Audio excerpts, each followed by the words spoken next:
Hi everyone and welcome to this new session of Azure Workshops series, and today we'll be focusing on using Azure Application Gateway. So let's go to the demonstration, but before that let's see what we have done before. So in the last part we have removed the public IP address of this virtual machine, and we have used it and we have seen with the demonstration how to use Azure Bastion. But today, we are going to host a website on our virtual machine. And as you know, in the last part, we have removed the public IP address. And we want right now to expose that website that exists on that virtual machine to the external users. How can we do that? The answer is Azure Application Gateway. Using an application gateway with virtual machines today provide us an enhanced security by shielding virtual machines from direct public exposure, which will also offer load balancing to distribute traffic and enable centralized SSL termination and web application firewall. Here we talk about WAF protection and allow for advanced routing and traffic management features. So this setup will ensure better security, performance, and manageability. Azure Application Gateway, as we said, is a web traffic load balancer that enables you to manage traffic to your web application. It operates on the application layer 7 and can make routing decisions based on HTTP and HTTPS request attribute. So the Azure Application Gateway have many capabilities. Between this, we talk about auto-scaling. So auto-scaling, automatically our Azure Application Gateway can adjust the number of instances in the application gateway to handle changes in traffic and load. URL-based content routing. Here we talk about route request based on URL and path. For example, if you want to if a user sends a request to get the images, it will be directed to the server that contain the images. And if the request is for videos, we can redirect the request to the path or the server that contains those videos. All right. Also, we have redirection, we have session affinities, which will ensure that user sessions are directed to the same backend server for stateful application. And also, we have multi-site hosting, which means we can host multiple applications and domains with a single application gateway by using host-based routing. So how it works? Let me get the pen. All right. So as you can see here, we have our front-end IP. Our front-end IP can be public IP, which will be used to receive incoming internet traffic, or it can be even private IP, which will be used within a virtual network to receive internal traffic only. Next, we have listener. So the listener, we have HTTP and HTTPS listeners. They define how the application gateway should listen for incoming traffic. Each listener is associated with a front-end IP, port and protocol, HTTP or HTTPS. Next, we have the rules, as you can see here. So the rules, we have the basic routing rules, which direct traffic based on URL path or request header.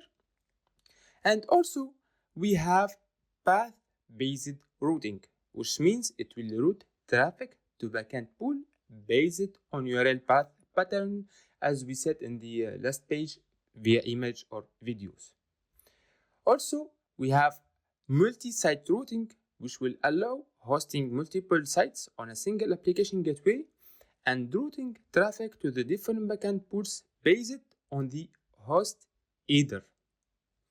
All right, we have also the backend pool. So the backend pool is a collection of backend servers, so it can be virtual machines, VM skill sets, Azure services such as Azure App Services, Web Application, and Azure Function. And also we have HTTP settings here, or we can say backend settings. It's a way to define the traffic, how it is distributed to the backend server. So it will include the protocol that is used, the port which the backend server is listening to, the cookie-based affinity, so it will ensure requests from a client session are sent to the same backend server, and connection draining, which is gracefully remove backend server from rotation for maintenance. And we have custom probes and health probes, so it is periodically check the health of the backend server to ensure they can handle requests. So if a server fails, the health probe, it is temporarily removed from the backend pool. So if let's say we have a backend pool named backend or server 001, and it contains 3 virtual machines. So if the health probe is giving 200 OK for the server 1 and 2, and the server number 3, it doesn't have a response for a while, it will be removed from the request or from the backend pool. All right, let's go to the next page. So this is the way how Application Gateway resolve its domain name via Azure DNS, as you can see here. So as we said, the Application Gateway can have a front-end IP or private IP, and it can resolve its domain name via Azure DNS, which return its front-end IP address to the client. So the gateway accepts incoming traffic on configured listeners, as we said, via IP and protocol and port, and it can be using web application firewall. So we can activate this at any time, and we can deactivate it, the web application firewall. And the application gateway will check request headers and body against security rules via the WAF. Valid requests are routed to the backend, and invalid requests are blocked or logged based on the WAF mode. Depends how you configured the WAF. So if we type this, so the user will send a request. This is a client request. Next we have the listener. The listener on the application gateway receives the request. Later we have the routing role. So the request is evaluated against the defined routing rule. Later we have our backend pool. So as you can see here, we can have one virtual machine skill sets, Azure App Service. So the request is forwarded to one of the backend servers in the backend pool. And also we have, I don't have it here, the health probe, which will check always the backend pool, how it works. So right now, what are we going to do? We are going to show you step by step how to work with this. So let's get started. Right. So here we are inside our virtual machine, and I have installed AES, and I have created this sample website. So it's a simple web page that is inside our virtual machine on localhost, and it's using 80 as port for this application. So it's on HTTP, not HTTPS. And what we want to do is to expose these to public users. So since our virtual machine doesn't have a public IP, it is well protected today, and we want to expose this website using Azure Application Gateway. So let's get started and see step by step how we can expose this using Azure Application Gateway. First of all, let's look for Azure Application Gateway from the portal. As you can see, this is the icon. It's a loading solution, and there are other couple of load balancing solutions as Azure Traffic Manager, load balancing, and other tools too. So let's get started. Let's give it a name for our application gateway. I will use ppg POC fr002, and we have a standard v2 and standard v2 with WAF. The old plans cannot be created. Today we have the standard v2 and the standard v2 with WAF if you want to enable WAF when creating the application gateway from the beginning. So for the auto-scaling, I will disable it. I don't need it right now, but we can choose manually the number of instances, minimum 1. And here we need to have a subnet dedicated also for application gateway. So here I have two subnets only. So I will create a subnet dedicated for Azure Application Gateway. I will just add a new subnet. So we have inside the subnet 01, we have the virtual machine, and in Azure Bastion subnet we have the Bastion, and right now we will create this subnet and we will keep it for the Azure Application Gateway. So let me add the new subnet. Alright, we have a new subnet created, and let me go back here and let's check and click this new subnet that we have created, and we don't have errors. Alright, for the front end, if we have an available public IP address, we can use it, and we even more than that, we can create a new public IP address. But since I have removed that public IP address that I have been using with the virtual machine, I will just use it for this application gateway. We can choose to have public application gateway private or both, so it can have in the same time a public IP address and a private IP address.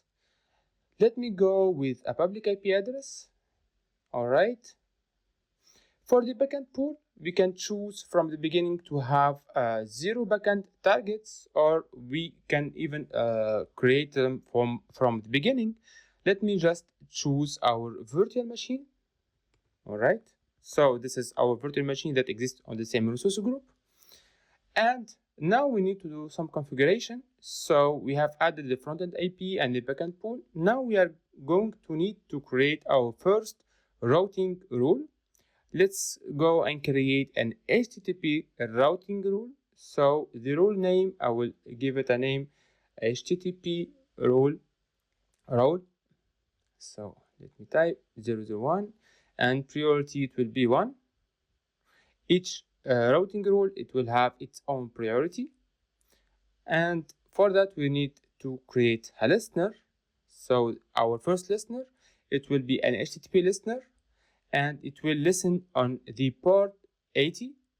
And since I have only one website, I will go with basic website. I don't need to check multi-sites. And we can even configure a bad gateway page and even forbidden page. Here in the backend target, we can choose the backend pool, and even we can choose the path if you want to work with routing via path. So let me add some backend settings. So as usual, we are working with HTTP configuration. Let me choose the protocol HTTP, and we can even configure the request timeout. So if the client is requesting and this request is more than 20 seconds, so the client will receive 502 bad gateway, since our server didn't respond in 20 or less seconds. So let's launch the creation of our Azure Application Gateway. Meanwhile, I will pause because this will take a couple of minutes. All right. Let me create and let me wait the creation of Azure Application Gateway. All right. The newly updated Application Gateway is so much faster when it's creating if we compare it to the old Application Gateway. All right. Here we have our Application Gateway have been created. Let's go to our source group. As you can see here, we have our Application Gateway. And here on the left menu, we can see the different configuration from backend pool, backend settings. And let's go right now and go to the public IP of our application gateway. And as you can see, we can see the website that we are hosting on our virtual machine exposed via the public IP of our application gateway. And like that, when the clients type the IP of the application gateway, they will be redirected to that virtual machine. The virtual machine will listen via the application gateway, and it will return the content of our public website or private website.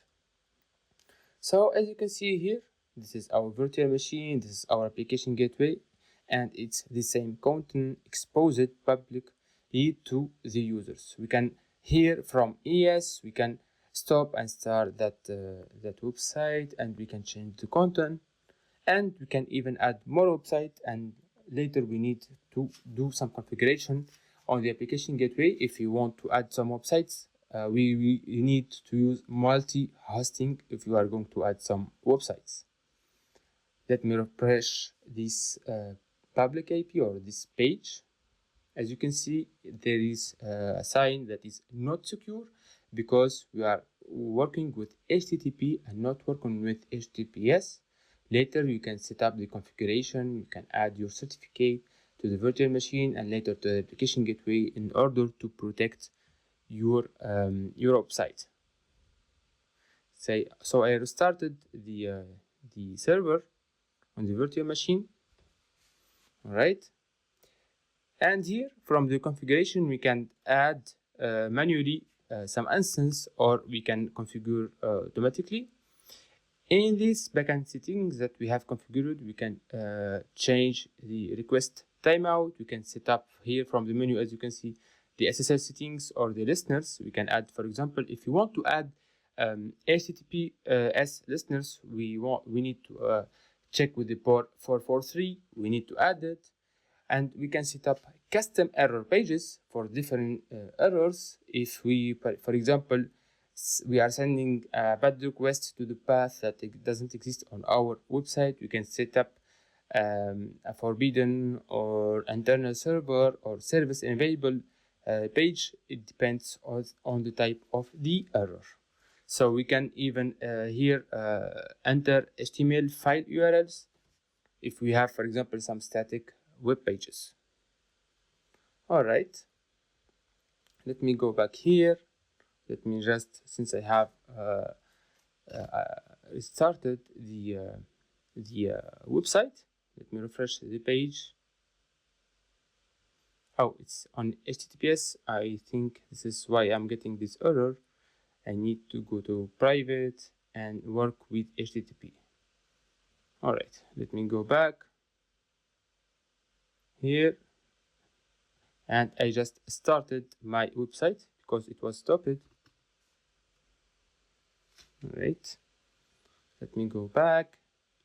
Here we can see the different rules that we have configured. Here, if I talked about rewriting rules, and here we can set up a health probe to check, for example, if we have one of the backend pools that have a server that is not responding. We can set up this here, and like that, we can see the status of that server or app service or Azure function or the service, if it is functional or what.